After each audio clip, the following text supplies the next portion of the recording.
¿Y qué onda con este trastorno antisocial?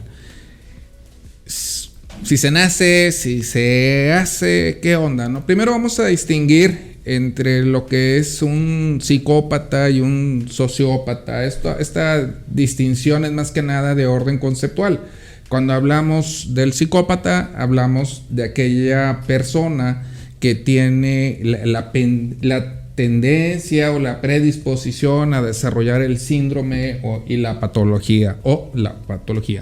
En el caso del sociópata, no. Ahí es el desarrollo de las características o los rasgos sociopáticos se dan por el contexto social.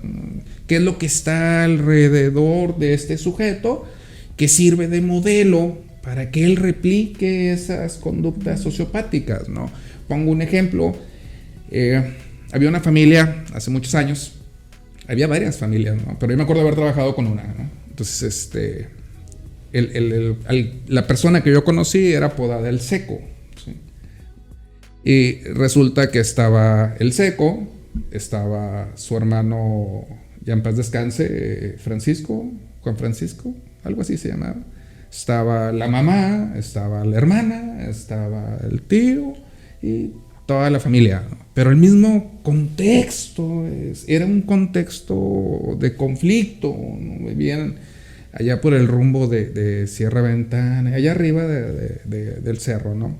Entonces el mismo contexto lo llevó a desarrollar esas conductas sociopáticas, ¿no?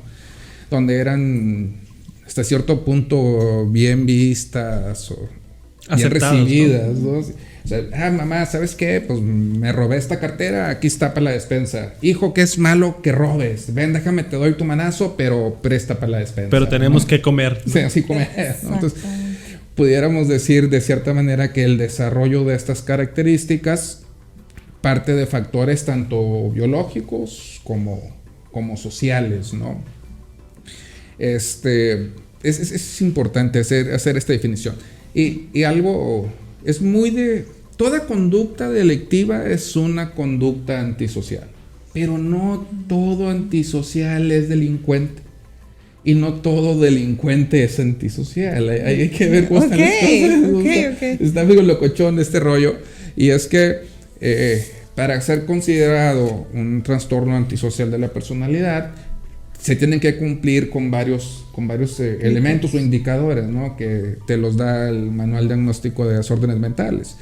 Un diagnóstico implica, así como lo pone tal cual, son individuos que rompen de manera flagrante los derechos de los demás y se manifiesta en 6 ítems o 5 ítems, ¿no? ¿Cuáles son esos ítems? Incapacidad para la adopción de normas, y entonces estos cuates pues constantemente no pueden con la escuela, ya de grandes están constantemente rompiendo la ley, ¿no? Me tocó ver muchos cuando estaba en el penal que los veía, trabajaba con ellos, salían y a los 2 meses los veía de regreso, ¿no? Recuerdo que había uno, el Jimmy, les estoy hablando del 2010 más o menos. El Jimmy me decía: licenciado, yo no conozco la Macroplaza. Digo, la Macroplaza todos lo conocemos, claro, ¿no? Hemos ido un chorro de veces, ¿no?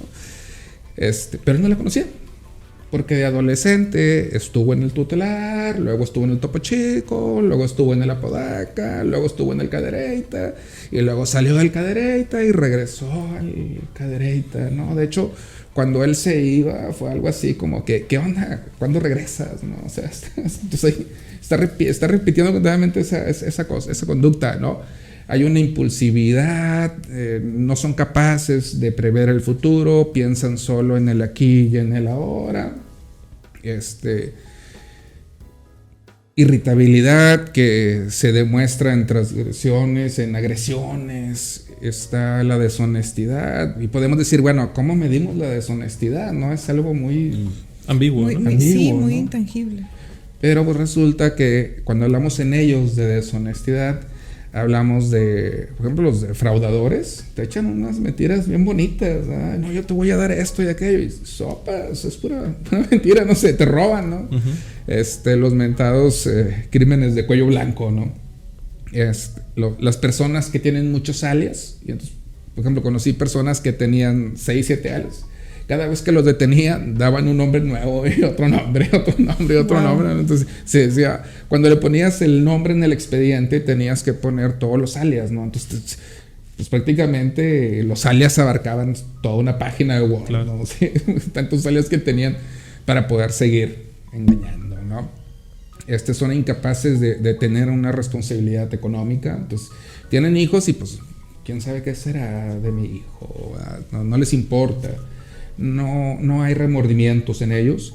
Recuerdo que uno de ellos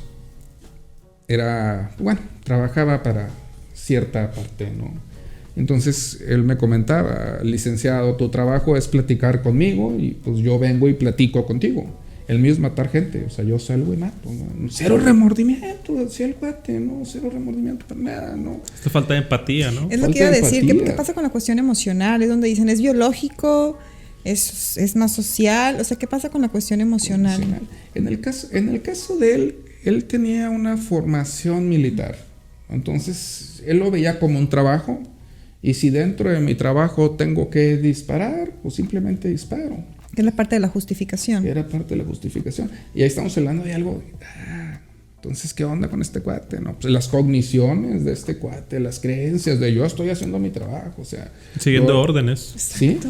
Sí, o sea, yo no mato una señora, yo no mato un niño, yo mato un objetivo que me dieron para matar, ¿no? O sea, sí.